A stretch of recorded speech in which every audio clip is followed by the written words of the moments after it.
আসসালামু আলাইকুম। নামের বানানের ভুলের মতো বিভিন্ন ছোটখাটো ভুলে প্রায় ৩০,০০০ এমপিওভুক্ত শিক্ষক ও কর্মচারীর বেতন ভাতা আটকে গেছে। তারা কবে এসব বেতন ভাতা পাবেন তা নিয়ে অনিশ্চয়তা দেখা দিয়েছে। এসব ভুলের কারণে ইলেকট্রনিক ফান্ড ট্রান্সফার অর্থাৎ ইএফটির জন্য তথ্য ভান্ডার হালনাগাদ না হওয়ায় এ জটিলতা হয়েছে বলে মাওসি সূত্র বলেছে। এজন্য উদ্যোগ বাস্তবায়নে প্রস্তুতির অভাব এবং ডাটাবেজে ভুল সংশোধন প্রক্রিয়ার ধীরগতিকে দায়ী করছে সংশ্লিষ্টরা। সংশ্লিষ্ট কর্মকর্তারা বলছেন, নামের বানান, নামের অমিল, জন্ম তারিখ, ব্যাংক হিসাবের তথ্যের গরমিল সহ নানা কারণে ইএফটির তথ্য ভান্ডার হালনাগাদ হচ্ছে না। তাই ইএফটির মাধ্যমে স্বয়ংক্রিয়ভাবে বেতন ভাতা দেওয়ার উদ্যোগ পুরোপুরি বাস্তবায়ন করা সম্ভব হচ্ছে না। প্রয়োজনীয় কাগজপত্র যাচাই বাছাই শেষে ধাপে ধাপে সংশোধন করে বেতন পাঠানোর সিদ্ধান্ত হয়েছে।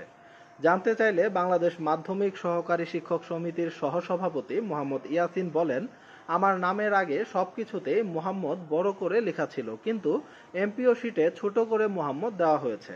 এটি দিয়েছেন মাওসির কর্মকর্তারাই। সেজন্য আমি প্রথম 2 ধাপে না পেয়ে তৃতীয় ধাপে বেতন পেয়েছি। গত বৃহস্পতিবার মাওসির ইএমআইএস সেলের senior system analyst Khandakar Azizur Rahman জানান, আগামী সপ্তাহে প্রতিষ্ঠানের প্যানেলে বিল সাবমিশন করতে দেওয়া হবে।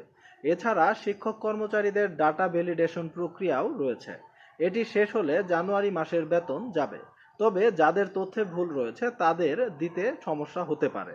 মাওসির মহাপরিচালক অধ্যাপক ডক্টর মোহাম্মদ এহতেশামুল হক বলেন, কার্যক্রম চলমান রয়েছে। কিছু চেক বাউন্স হয়েছিল, সেগুলো পরের লটে চলে যাবে। দ্রুতই শিক্ষকদের ইএফটিতে বেতন দেওয়ার কাজ চলছে।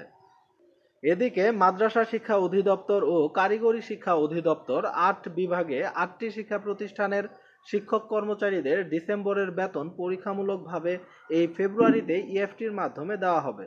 জানতে চাইলে মাদ্রাসা শিক্ষা অধিদপ্তরের উপপরিচালক মোহাম্মদ জাকির হোসেন জানান, সব প্রস্তুত না করে ইএফটিতে বেতন দেওয়া হবে না।